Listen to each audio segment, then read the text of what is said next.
بسم الله الرحمن الرحيم. أيها المستمع الكريم، يدور حديثنا اليوم بإذن الله حول المحبة الحقيقية لرسول الله صلى الله عليه وسلم وأبرز العلامات الدالة عليها.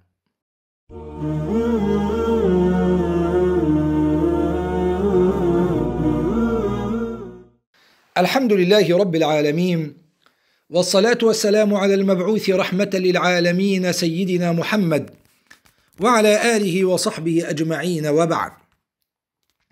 إخوة الإسلام، لا شك أن كل واحد منا يدعي محبة النبي صلى الله عليه وسلم، فإذا سألت أي مسلم وقلت له: هل تحب رسول الله صلى الله عليه وسلم؟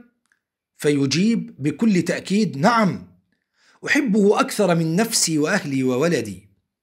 ولكن السؤال هو: هل نحن صادقون في هذا الادعاء؟ لقد ذكر العلماء علامات يعرف بها هل محبة النبي موجودة في قلب الإنسان أم لا، وأبرز هذه العلامات وأهمها اتباع سنته صلى الله عليه وسلم، والسير على شريعته، والتزام نهجه. هذا هو دليل المحبة.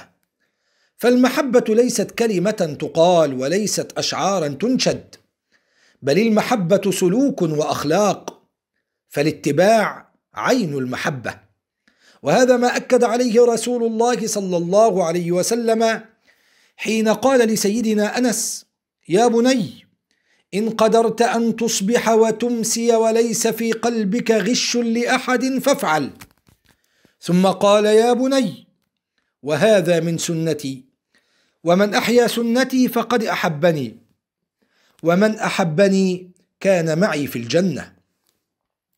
واعلم أخ الإسلام أن اتباع النبي صلى الله عليه وسلم طريق إلى محبة الله، فالله عز وجل يقول: قل إن كنتم تحبون الله فاتبعوني يحببكم الله. واتباع النبي صلى الله عليه وسلم علامة على وجود الإيمان وعدمه، فالله عز وجل يقول: فلا وربك لا يؤمنون حتى يحكموك فيما شجر بينهم ثم لا يجدوا في أنفسهم حرجا مما قضيت ويسلموا تسليما. إخوة الإسلام، ونحن في هذا المقام نتحدث عن وجوب الاستمساك بسنة رسول الله صلى الله عليه وسلم. ظهرت علينا جماعة تسمي نفسها القرآنيون، وهم لا يعترفون بالسنة، بل يقولون إن مصدر التشريع عندنا القرآن فقط، فما وجدنا فيه من حلال أحللناه، وما وجدنا فيه من حرام حرمناه.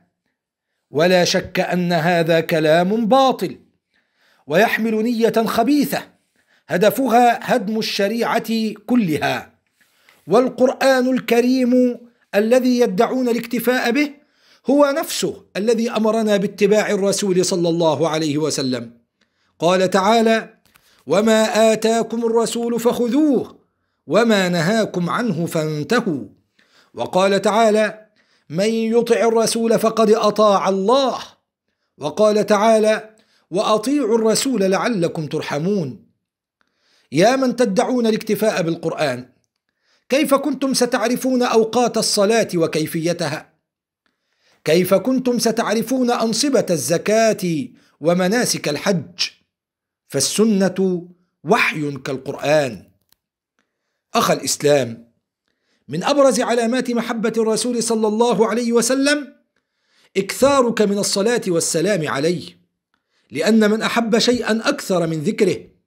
فأهل المال حديثهم الدرهم والدينار، وأهل التجارة حديثهم عن السلع والأسواق.